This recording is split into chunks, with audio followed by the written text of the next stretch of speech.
I first met Henry Spira, I guess no more than 100 yards from where we're sitting right now. In 1973-4, I had a visiting professorship here at New York University. And there was one guy who really stood out. And he spoke in an accent that suggested maybe he'd been working in the General Motors factory in New Jersey, which in fact he had been. And then at the very end of the course, when I'd finished, he surprised me by standing up and saying, well, all of this philosophy is all really interesting and good, but if you agree with what Professor Singer is saying, we ought to be doing something about it. You know, I guess basically one wants to feel that one's life is amounted to more than consuming products and generating garbage. And I think one likes to be able to look back and say that, hey, one's done the best one can to make this a better place for others. Henry Spira was a real giant in the animal protection movement. He was someone who just, on his own, created a framework for change. He wanted to move things from raising awareness to action. His campaigns were really targeted and focused, and he was really thoughtful. Henry really did have approaches and tactics that I think are still really relevant today. God made him to be an activist.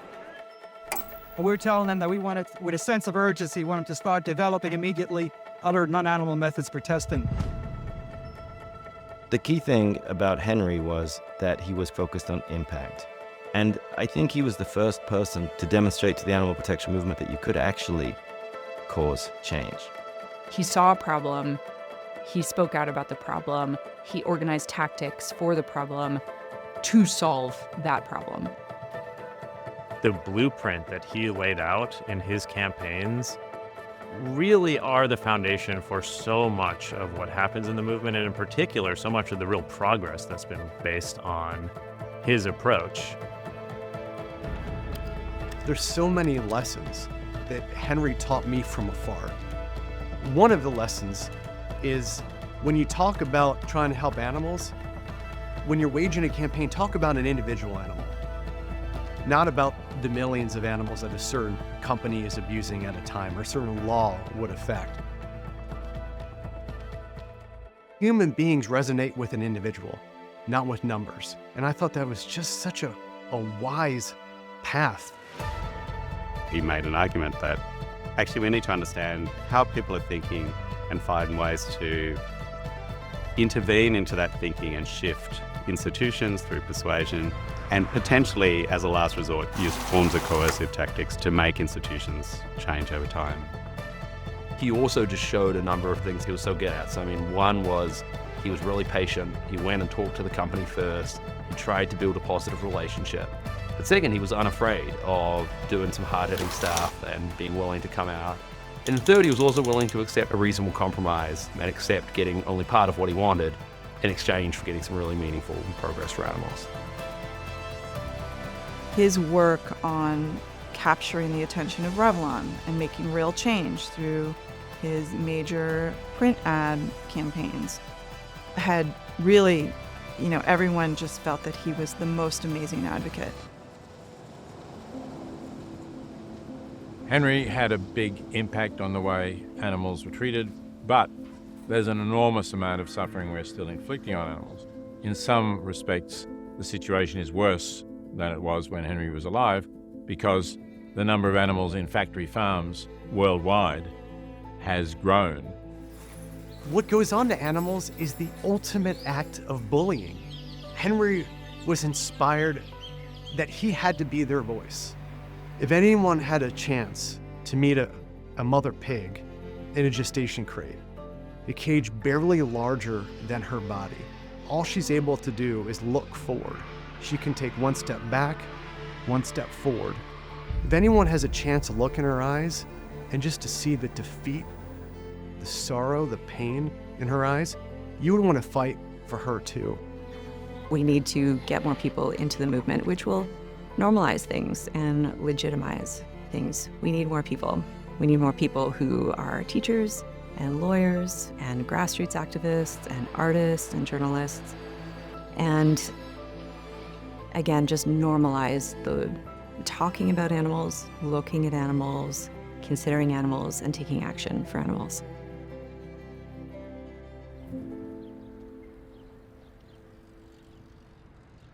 The story of making the world better across any dimension is a multi-generational story.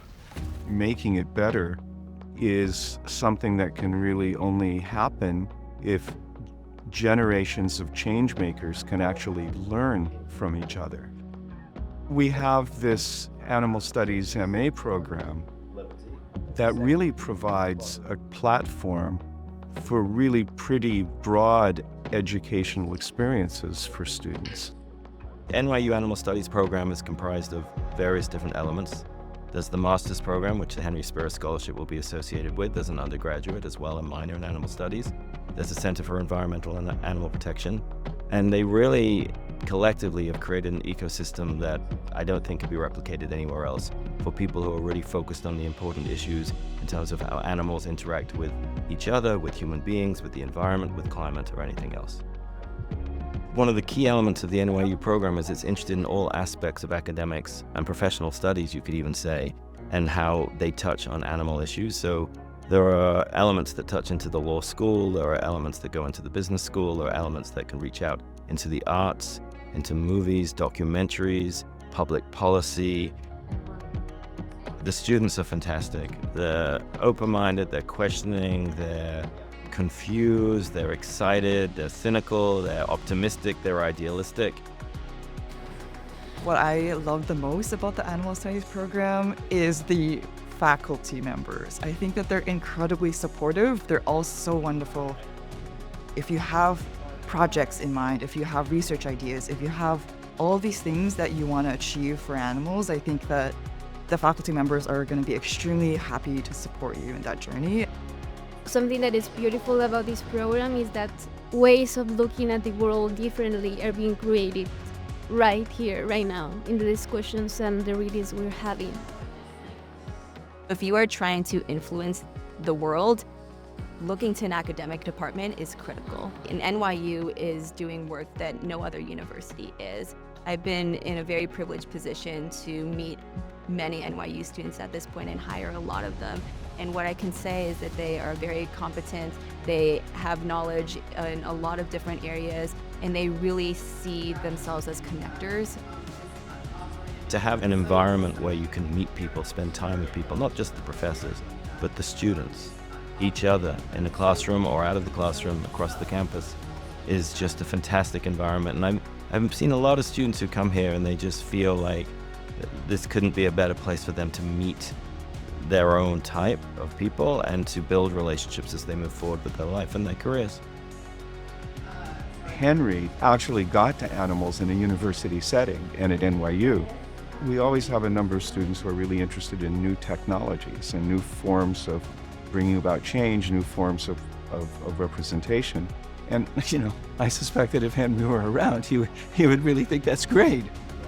Because Henry was the sort of guy, I think, who would sort of grab onto anything, you know, that he thought could be used to make a difference. It's really about moving effective tactics forward and winning, because the animals need us to win yesterday. We need so many more minds dedicated to trying to solve this problem. And those minds, a lot of them I've seen come out of the NYU Animal Studies program.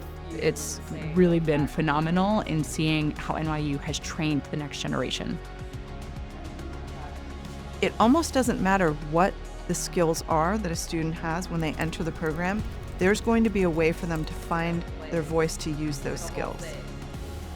To give students that platform and to give them the support and to mentor them in their own development so that they can become advocates, emulating Henry Spira and really learning how to make a difference for animals in a tangible way.